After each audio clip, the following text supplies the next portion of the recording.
A quick note before we get into the episode. Oversharing is a podcast for entertainment purposes only. It is not a medical podcast and does not constitute medical or psychological advice. Always seek the advice of your physician or mental health professional. Hello and welcome back to Oversharing. I'm Jordana Abraham. And I am Dr. Naomi Bernstein. So we were just having a side convo about how my Mrs. Doubtfire hello and how it's a running joke in your household.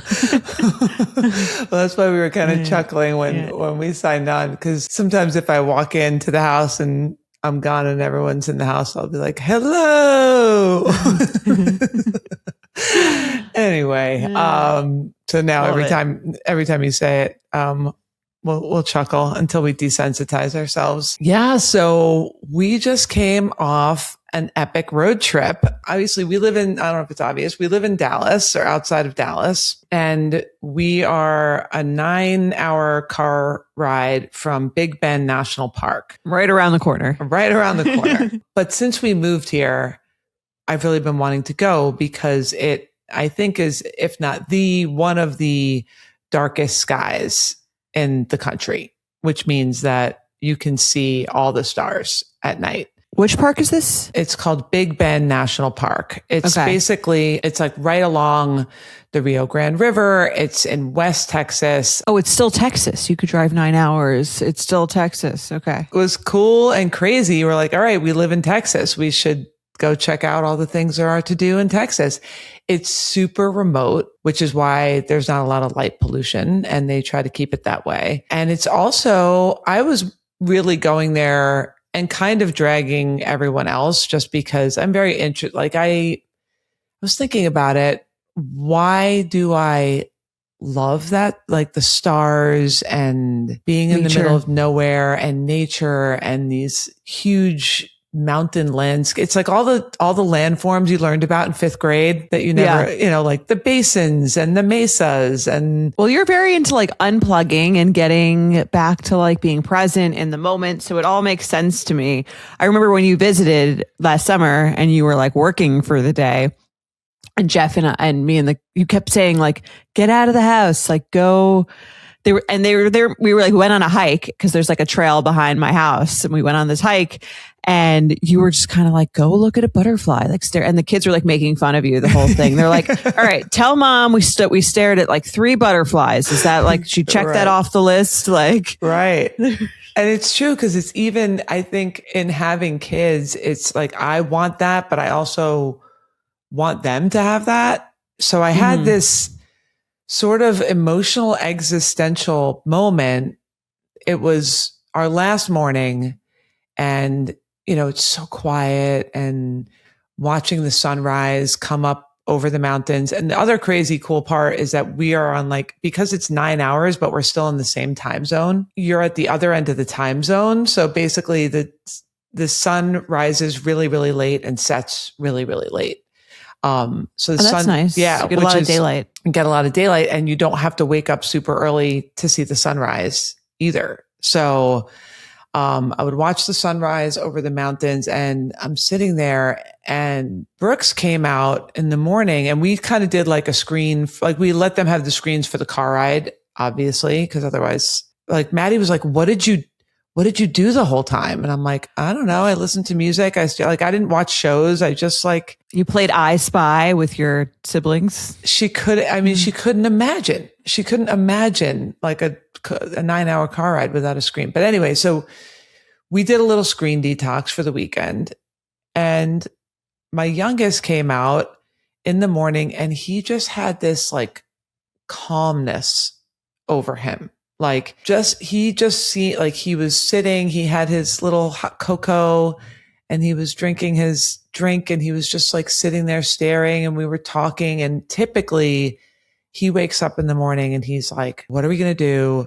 Throw the football, someone entertain me, watch video games, and he just had this calmness. And when he went away, I had this really intense moment. I could even feel myself feeling it now of sort of, I want this in my regular life. Like this unplugging, I just felt sad that I feel like I'm sort of trapped in this life that's like running from digital.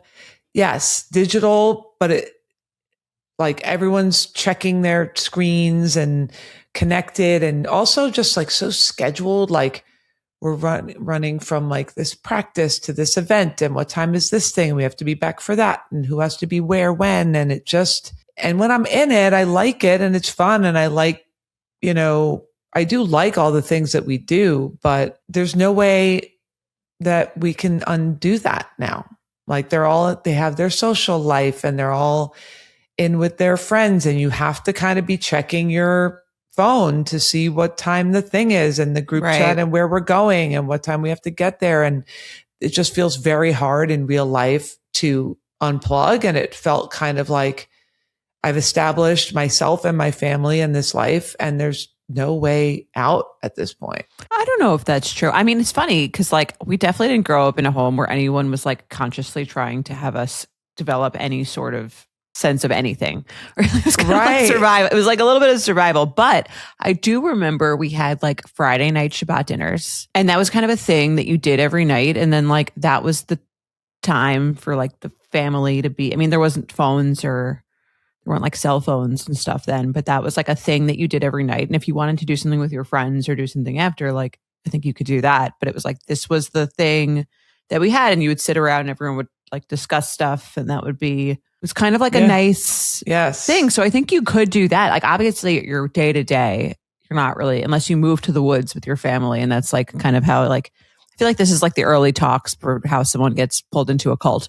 But like, but I kind of like, I feel like when I think about it, I was like, yes, it's the family time, but I'm very lucky. I get a lot of time with my kids and the family time was special, but it was something about feeling small in something so large and feeling it was a reminder of all the crap that takes up space in my head is really not that important. And how many decades am I going to spend going from volleyball practice to dinner reservation to meeting to Zoom call to, I know that's just life, but it felt like that what you think about is your reality. So it kind of felt like, how many decades am I just going to spend thinking about moving from like event to event to event when I really in that moment just wanted to like go hiking every day and like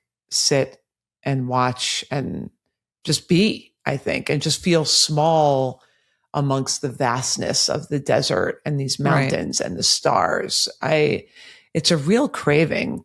I think Jeff gets scared sometimes when I'm like, I have this craving for nature.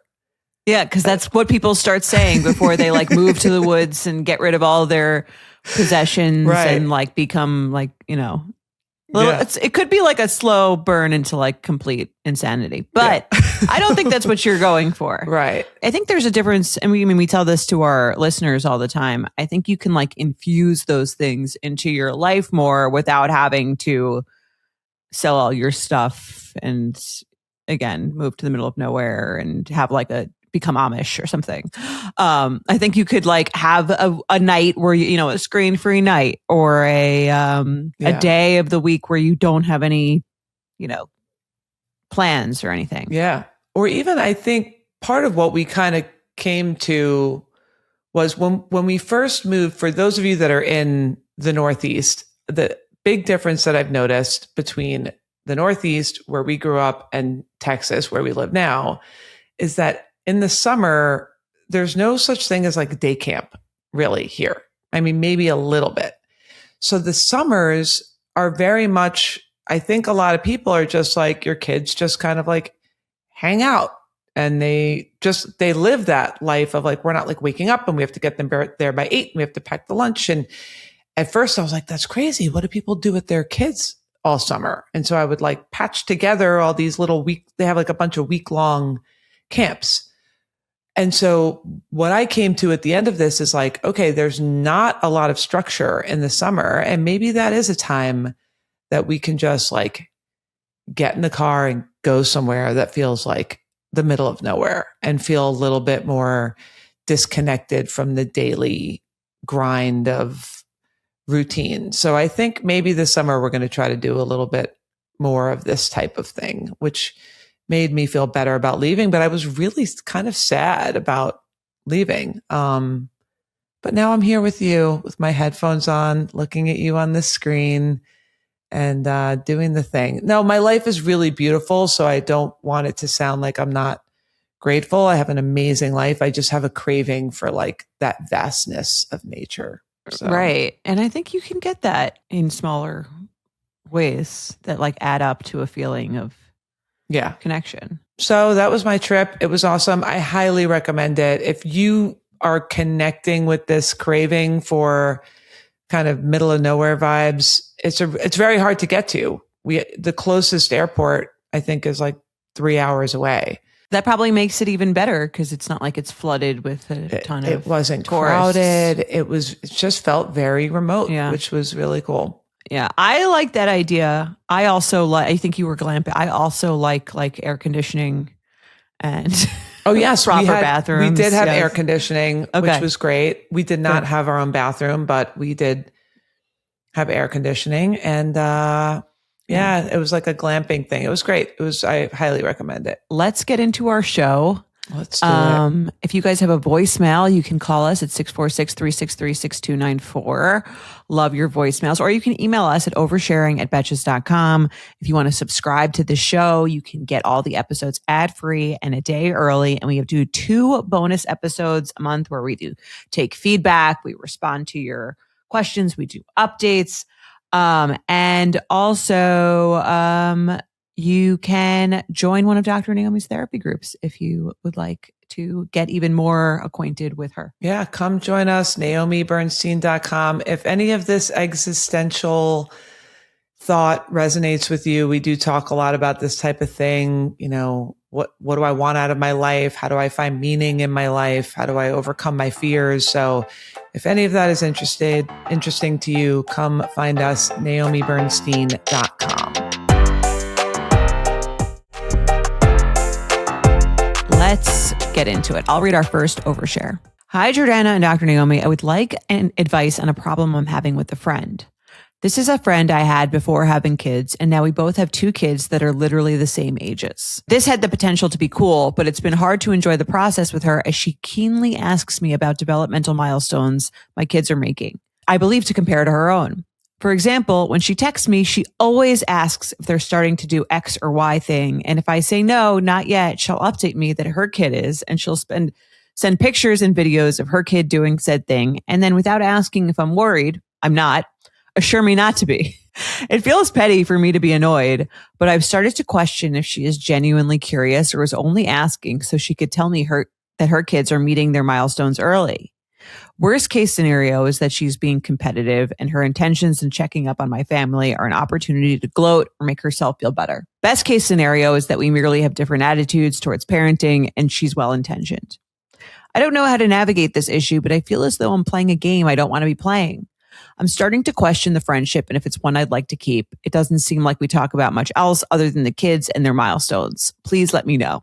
Best, a Betch that doesn't want to play. This is a great question. I think this happens. For sure. Yeah. I mean, you're kind of in it with like the smiling and the rolling over, which now that I'm out of it, I'm like, it's so ridiculous that people are, I guess there is a fear behind it of like, is my child okay? But I think there's a little bit of this ego thing of like, my child is stronger or smarter or. Yes. And I am in it and I totally get that because it's like, I also objectively from the outside think it's all kind of stupid, but in it, I'm like, oh my God, like look at her upper arm strength. She's going to be like an Olympic athlete. Like I'm constantly thinking about how, advanced. I'm like, is this a prodigy child? Like, I'm Googling, like, is it normal for like a baby to pick up her head at like 3 weeks or something? Right. Like in a way of like, I want Google to tell me that she's like special. Extremely impressive and special. I don't think I would text someone that and then be like, if they had a kid the same age, I might text them to be like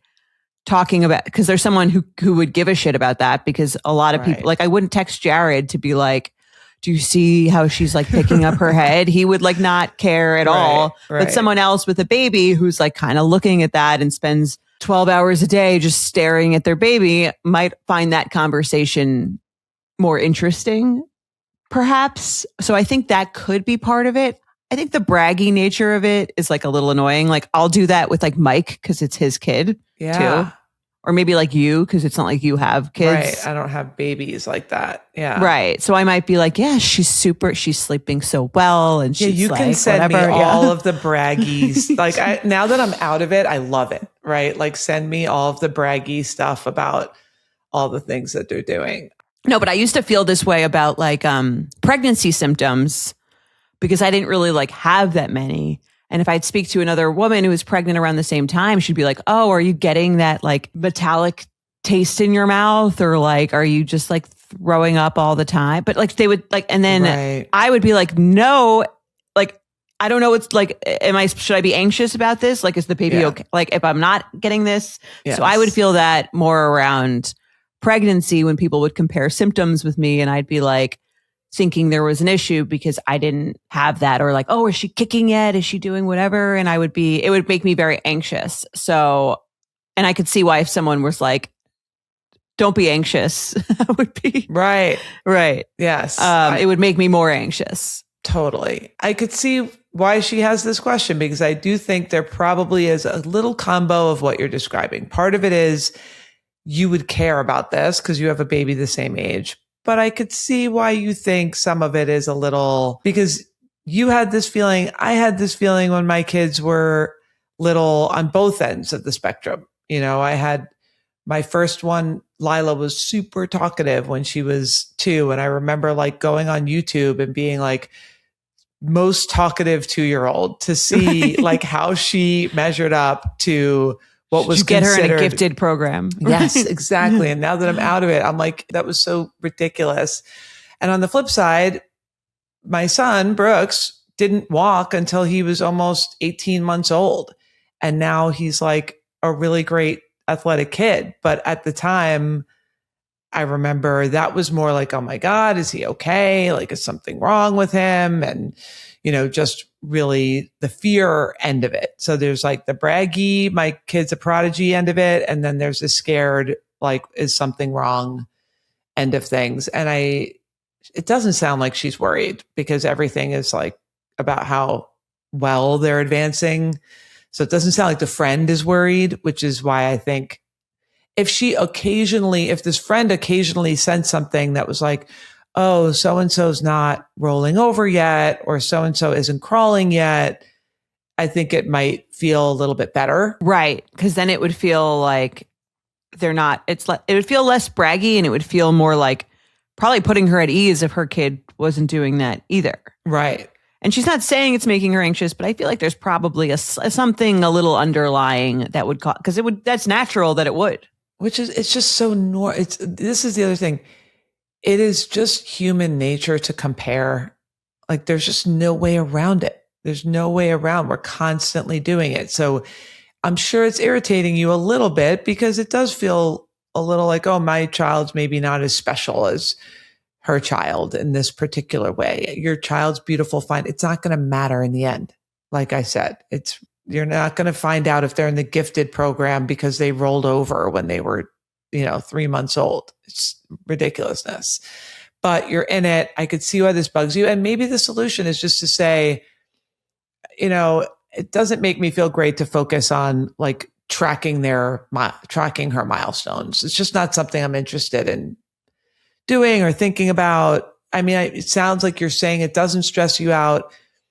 If it does, you could say it actually kind of stresses me out. I'd rather not talk about it. If it doesn't stress you out, you could just say, I just don't like focusing on that, which is what it sounds like for her. So she might be able to say that the next time, be like, I don't know, I haven't even really noticed, but I prefer not to focus on how quickly she's meeting her developmental milestones. Especially if that's the only thing they're talking about. And if she's saying like, this is sort of all we talk about, and I don't like that the way that I don't like the way it makes me feel after these interactions, then maybe you do create a little more space with the friendship if like you're not really getting much out of it. Or you could text her about something you do want to talk about that's not related to your kids or how, what they're doing, a TV show you're watching, whatever.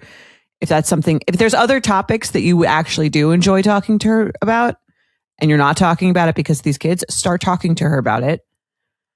And if you don't actually have any topics that you really want to talk to her about, then maybe she's not like that great of a friend, or you don't enjoy the friendship.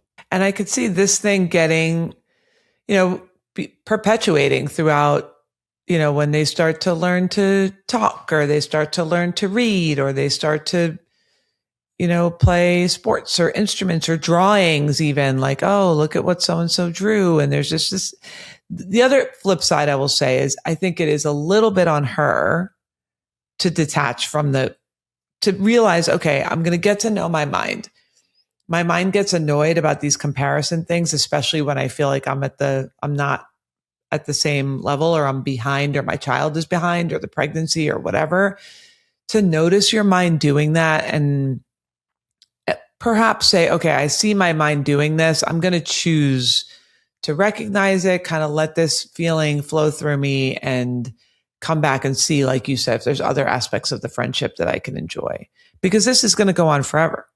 Who scored the most goals in the soccer game? And it's never ending. Yeah. And if you want to feel better about her and her intentions, she might just not have anyone else to talk to or brag to about this. And she feels like you're the only one that would even know what she's talking about. And maybe, her husband isn't. I usually like do these like braggy quips to him because he's a good person who's not going to be like impacted by it. But maybe she doesn't, maybe he doesn't, maybe her husband doesn't care either, or her partner, whatever.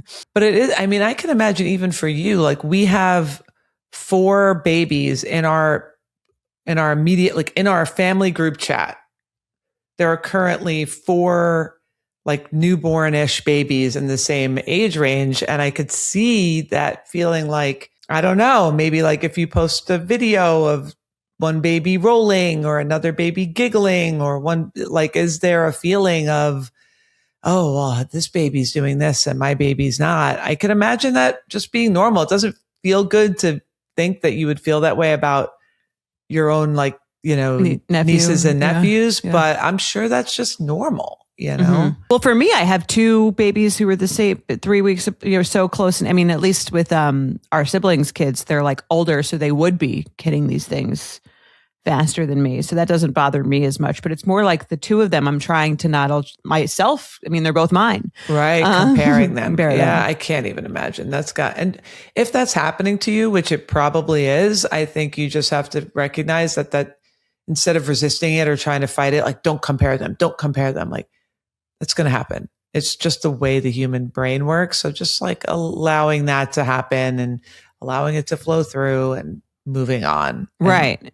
Yeah, for sure. But that helps me be aware of like what to say to other people with babies the same age, because like, I don't want to annoy myself by doing that. Yeah. Like by saying this one's advanced. Because if I say one's advanced, then it feels like I'm, digging at the other in some way, shape, or form, even though I'm not. But, our human wiring for like competition is so annoying sometimes.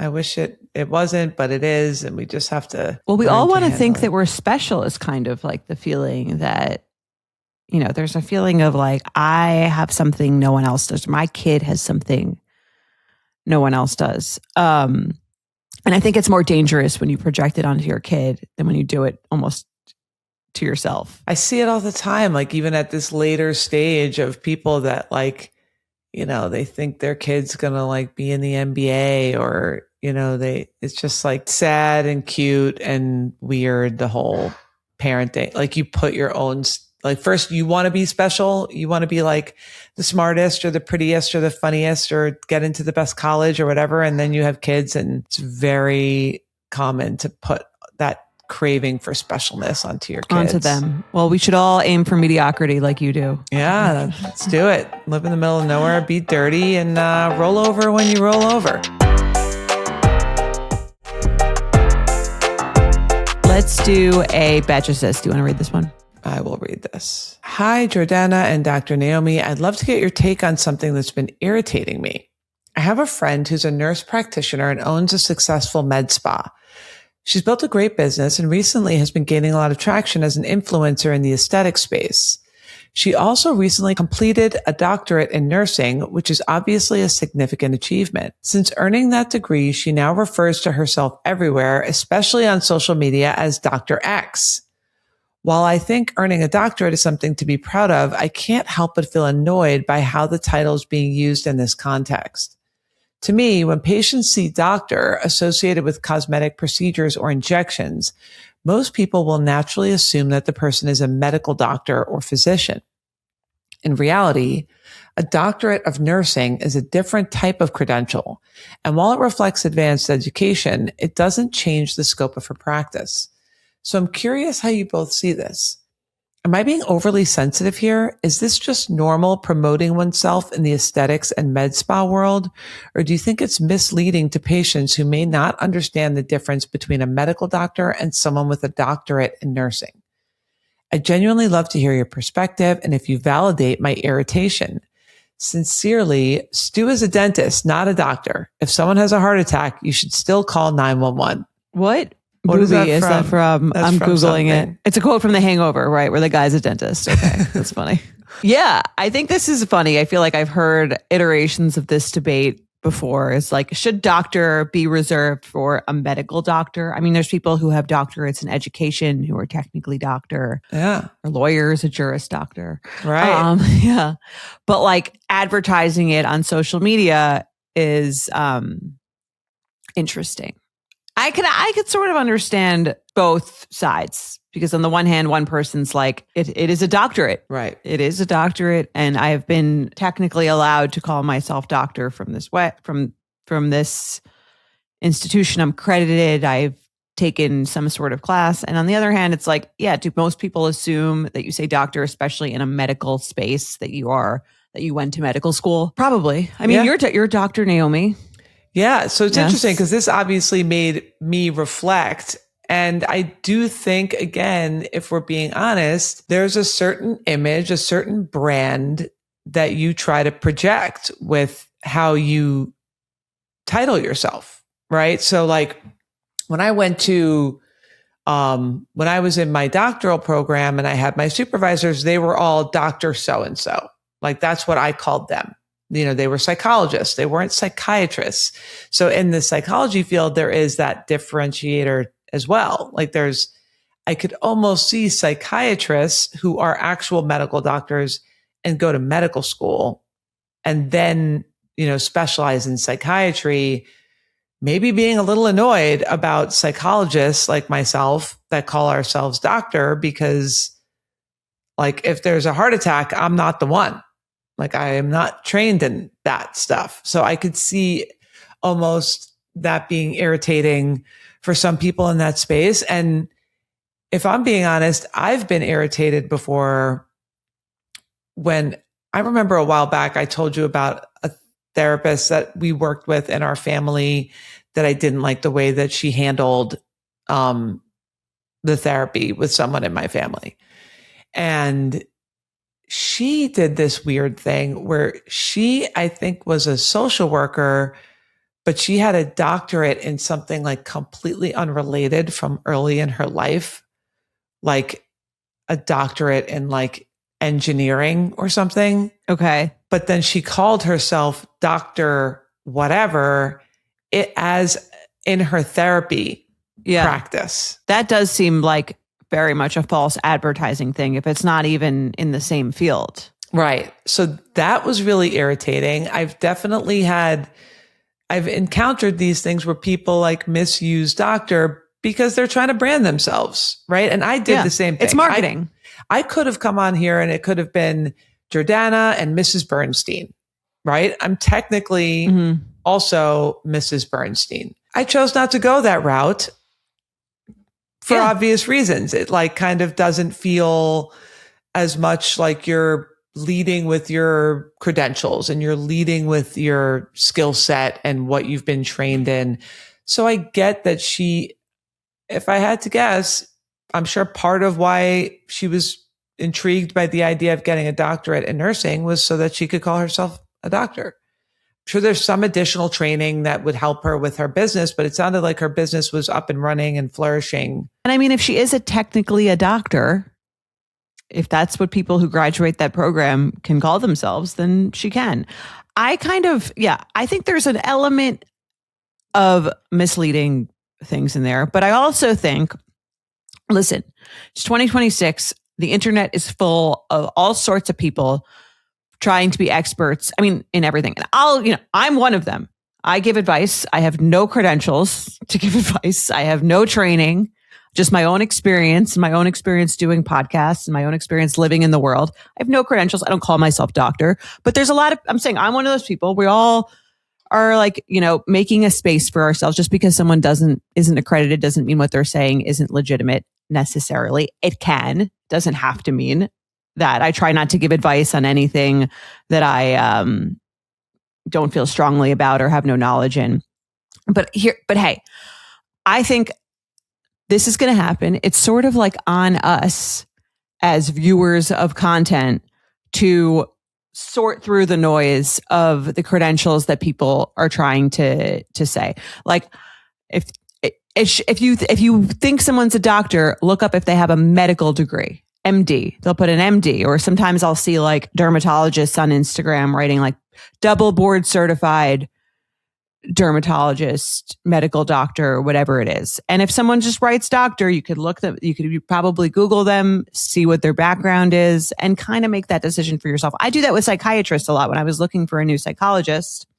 If that matters to you, it doesn't mean that someone who doesn't have a doctorate won't necessarily give advice or give good advice. I'm sure there's many social workers who do give great advice. Probably most of them do. There is a training in that.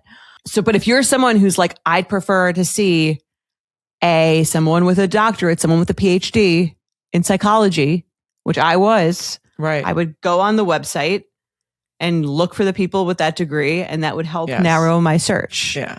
It does feel like the doctor before has become kind of muddled. It's the letters after the name that actually explain what degree the person has. Like, so if you look for those letters after the name, that's going to tell you if she's a, DNP or doctor of nursing, whatever it is, that's where you're going to find it.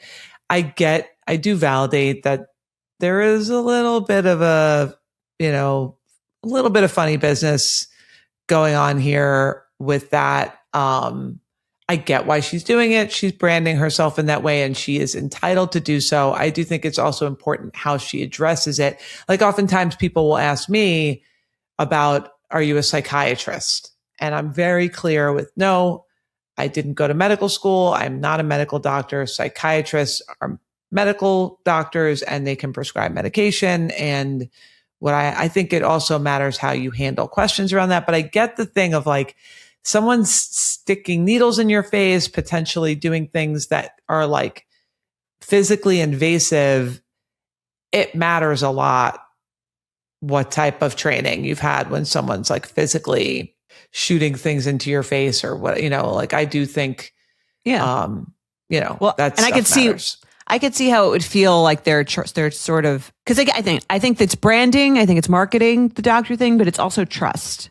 So especially in the med spa kind of like community, like when I get Botox, which I go to a dermatologist because I want someone with more training because I don't want anyone to like fuck up my face.